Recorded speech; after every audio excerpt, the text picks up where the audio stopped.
Good morning, it's the 20th of February 2026. I've got a diary entry for today. It's still cold, it's still wet, it's still miserable. By heck, I can't wait for spring and summer to come. But I've got shorts on mine. I've got a jumper on, I've got a sweatshirt on, but I've got my shorts on. Basically, because when I went into the studio where a lot of my clothes are kept, I thought I'd fetch this and a pair of joggers, but then I'd fetched 2 sweatshirts and my shorts were at the side of bed, so bugger it. Right, diary entry time then. Let's see what this says. It says, "Hi Simon, it's Catherine again. Your nurse looking after you. Wow, what an improvement in you from the last time I cared for you. You're now awake and weaning on the ventilator." Basically, they take me off it, put me back on. "You are being pushed more today and are currently attempting 3 episodes of nil support on the vent."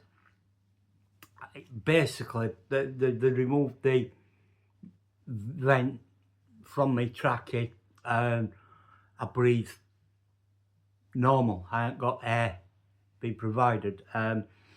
By all accounts, while I were in there, I were on the very, very, very minimum of supported air anyway, so I were on virtually room air, as they called it.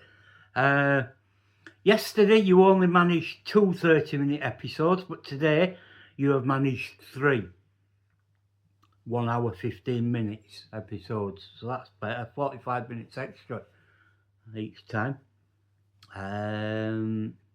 You've also managed to sit out of bed for 30 minutes. I was in so much pain with my back. The chairs that we sat me in, the massive big comfy things, or would be comfy but they weren't. The bottom of my back, the sort of like base of my spine, oh god, and my hips and my pelvis. I don't know what that were about, but there we go. You're doing extremely well, although you don't believe so. Your wife is visiting later today. Keep strong, keep fighting. We will do this, love, Catherine. Catherine were an angel. Not supposed to have favourites, but she were mine. And she said, "You're not supposed to have favourites, I'll get attached." But she did. Yeah, so they do something that they told me about, and I've got a leaflet in my envelope of stuff here. We're about delirium that you might experience after once you've been in a induced coma. And I don't, please believe me when I tell you, when I mention my coma, I'm not, "Oh, I was in a coma. I've been on QE2. I haven't been on QE2, but I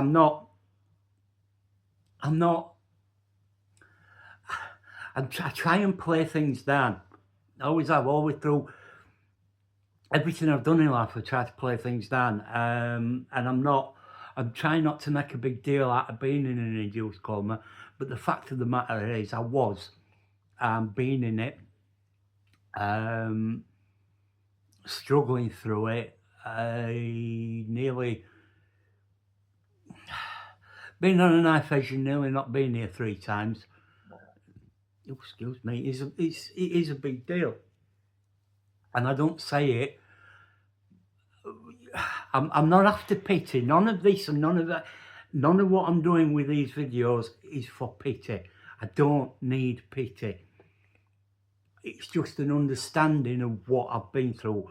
And the fact of the matter is, for the first 3 weeks of being in hospital, 22 days, I was in an induced coma. No choice in the matter. They did it because of the number of times I was going up and down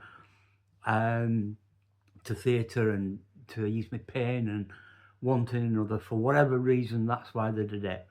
But as I say, I've got a leaflet that they give me about delirium. Now,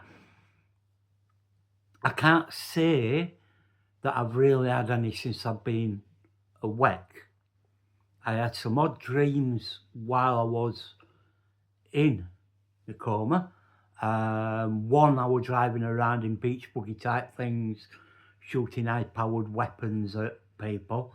No idea what that were about. Another one, it was like being in a computer game.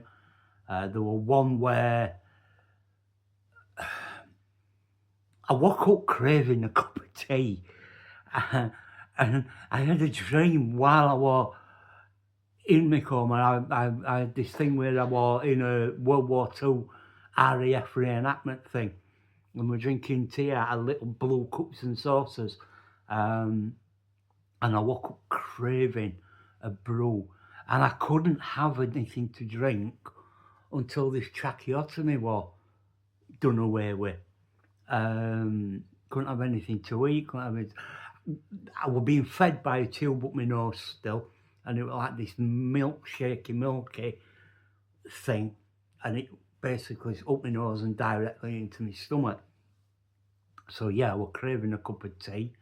I dreamt that Vicky was driving me about all over the place in a new Mini, and then we parked up, and I was in this big white room, and she came in, and I'm like, where am I?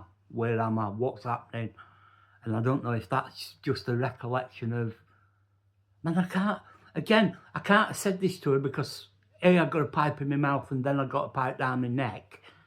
So that must have been, but there was this big black pyramid in corner, and she put a red top on it. No idea.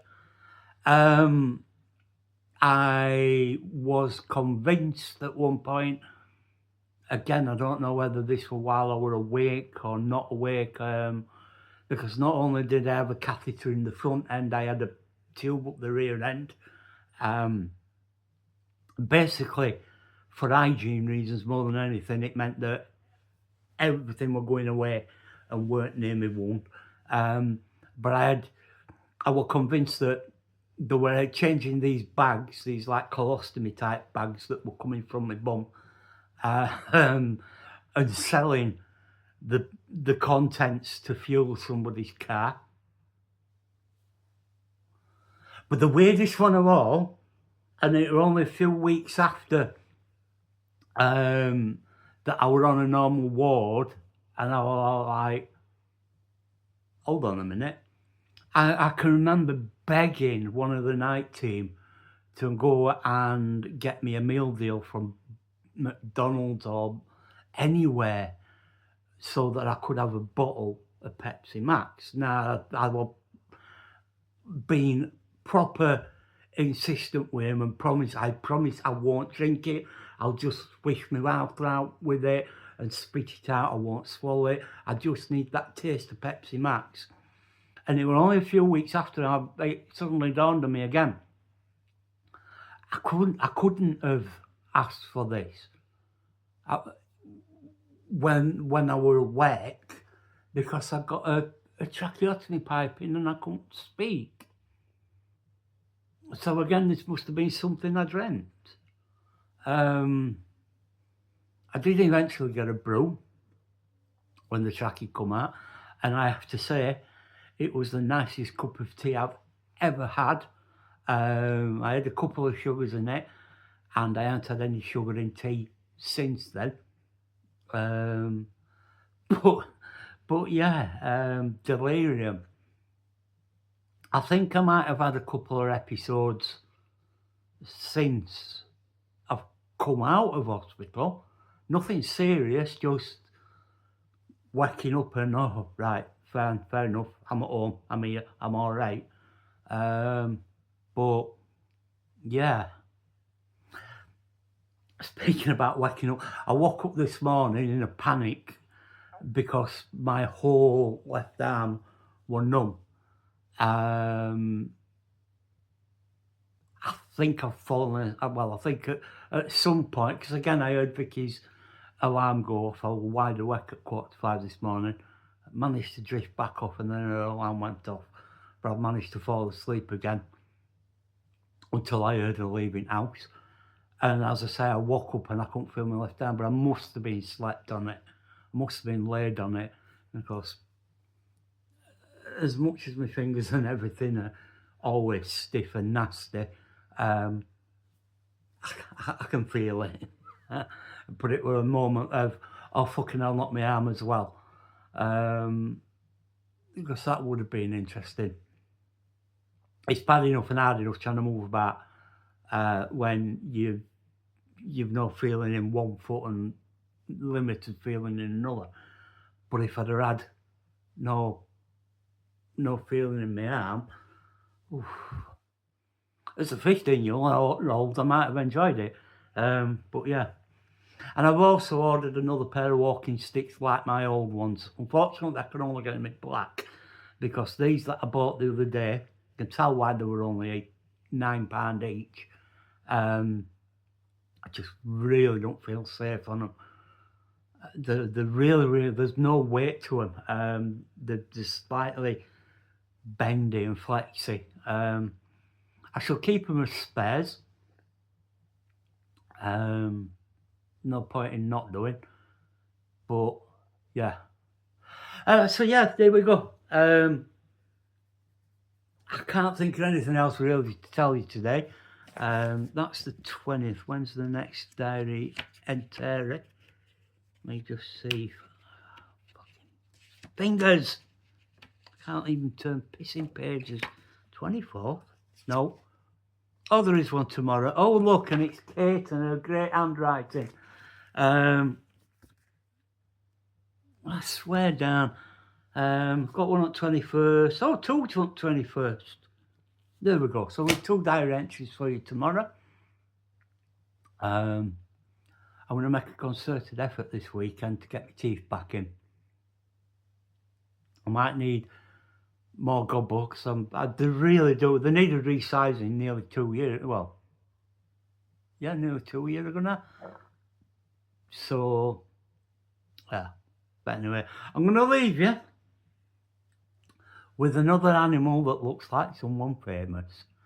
And if I'm not, in fact, there were 2 I were going to go for today, and I can't remember which one I have. So whichever one it is, it is.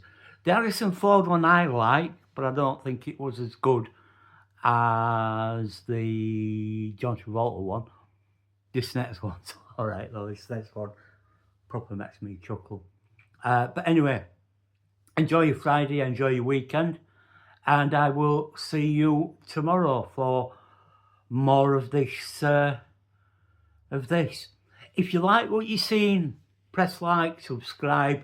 If you want to comment. If you have any questions for me, ask me questions. I will answer them to the best of my ability. As I say, I do know that people are watching. I do know that people are enjoying. That noise, by the way, it's one of them air freshener things that goes off every so often. I am doing this, I will tell you this again, I'm doing this for my mental health as much as you lot listening and learning about what I've been through. It is cathartic. My cousin Jane were saying how nice it is to see me doing them, and she hopes that they help, and they are helping, Jane. They are. The little things that it's something for me to look forward to each day. It helps if I've got a diary entry, because it triggers things and I can talk about them rather than just talking about the weather and the tufty wumps and corned beef hash. But yeah, so yeah, have a nice Friday, folks, and I will catch you tomorrow. TTFN.